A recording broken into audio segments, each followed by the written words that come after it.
can you tell us what this year's laureates are awarded for?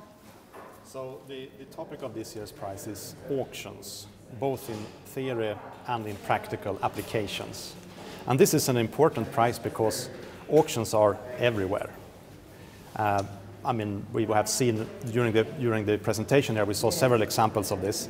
So every time you open your computer, for example, you will see advertisements on when you open internet. These are sold to you by auctions. At the same time, when you open your browser, someone is placing a bid to show you ads. Whenever you pay your electricity bill, the price is determined by the outcome of different auctions. Nowadays, the European Union and many other parts of the world sell emission allowances for CO2. So indirectly, auctions also affect the air we breathe, because depending on the outcome of the auction, it will be more or less expensive to buy these emission allowances, which will affect our entire global environment. Auctions is a centuries, I would say, old form of selling and buying things. So why do you need to design them?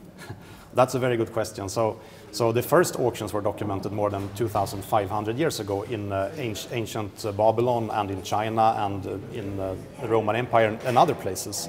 So you're absolutely right. But today's society is much more complex than the society were 2,500 years ago, when people bought and sold, say, potatoes and vegetables and things like that using auctions. Today we need to, divide the spectrum band into different parts, so different telecom operators can provide broadband services to their customers. And one way to do that is to sell spectrum using auctions. And this is very, very complicated because it involves like hundreds of different licenses, multiple buyers, and also these different licenses complement each other. So you are only interested to buy licenses in one part of the country if you can get licenses also in another part of the country.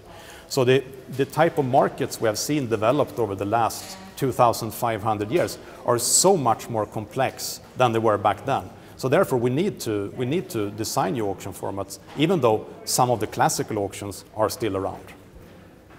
How would you explain this prize to a child, like 10 years old maybe?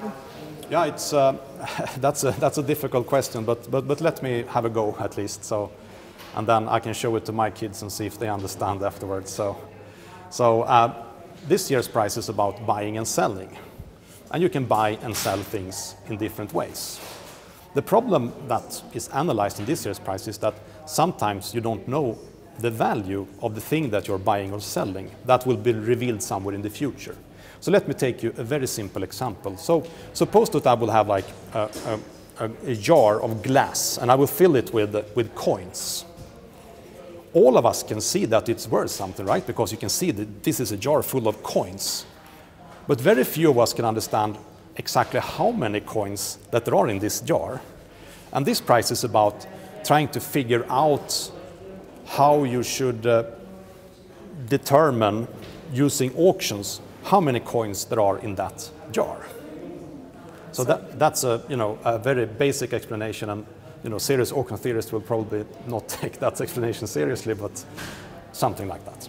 So you put a bid on something you don't know the value of? Yeah, you don't know the value. Yeah, that's true, and you need to put a bid, but you can also learn something from other people. Suppose that some of the bidders brought a scale to the auction, so they can actually take the measurement of this jar, and then you can start calculating, maybe that person knows something that I don't know, and maybe I can see from how that person is bidding, I can learn something.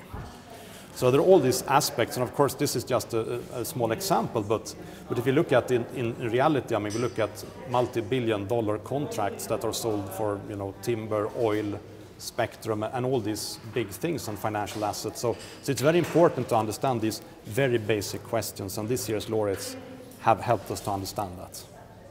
So somehow you can become a winner and at the same time a loser? A loser, exactly. Yeah, this is something known as the winner's curse. So if you go back to this very simple example with this jar full of coins, so suppose that we're all professionals, so on average we guess correct But that also means there is someone that overestimates and overpay for this thing. And this is something known as the winner's curse. And this has been observed in different markets in the oil industry and other places, that surprisingly often the winners don't make any money. And this is because they are struck by this winner's curse. And this year's prize is about how to avoid that. Can you also tell us how do the awarded discoveries affect our lives? Yeah, in many different ways. As I said before, I mean, whenever we open our browser, we will see ads. Maybe some people find that annoying, others find it helpful. I leave that to you to decide. But it also determines, auctions also determine, you know, how our financial assets are taken care of. So it affects our pension and retirement savings. It affects the electricity bills we pay, the air we breathe, and the fish we eat are typically also bought on auctions on fishing quotas and things like that. So it affects us all indirectly and sometimes directly. Even though we don't think about it, there is always some auction in the background that determines the outcome of something that we see. Can you tell us something about this year's laureates? Who are they? Yeah, so they are both from the US. Robert Wilson, he was born in 1938 or 37, so he's 83 years old, I think, and Paul Milgram is 72 years old. So they have been doing lots of different things. Auction theory is only one thing that they can do. I mean, we saw at the press conference that Robert Wilson also spoke about his great work in game theory. Paul Milgram has also done great work in game theory. They have done work on electricity pricing and all, you know, in different fields. They have done so much important work. And they have been truly, you know, great scientists for such a long time. You know, Robert Wilson, he published his first paper, I think, in 1967, and he's still working, you know, so that's kind of impressive. You know, I was not even born back then. So. Did they work together? Yeah, they worked together, and the most, I would say, the first really successful auction to sell very complicated goods like radio spectrum was designed jointly by Wilson and Milgram in 1994. And they work together. In fact, they even live on the same street. Day and night. Yeah, so that actually turned out to be very important when we made the phone call this morning, but I'm not sure what I'm allowed to say and not say, so I'll just say that they live on the same street, so close to each other. Yeah, but maybe you can tell us, what did they say when they got the call from Stockholm? Of course, they were very happy, and also I think a bit shocked, like most laureates are when they find out.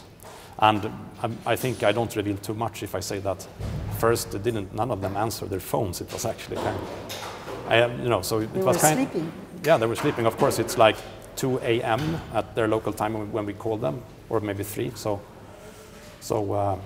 Yeah, so it was kind of difficult to reach them, but we managed, and actually we had to hang up with Paul Milgram a minute before we started this press conference. So. And my final question, what makes you most excited about this year's prize? What makes me excited is that I think that research, I may be wrong here, but I think that the initial game theoretical and auction theoretical work that they did it because they wanted to solve some difficult theoretical problems. What makes me so exciting is that these, you know, theoretical problems turned out to be hugely influential when trying to solve very practical problems decades later. And this I find very fascinating. So this kind of interaction between theory and practice, I think that's just beautiful. Thank you, Tommy Andersson. Thank you so much.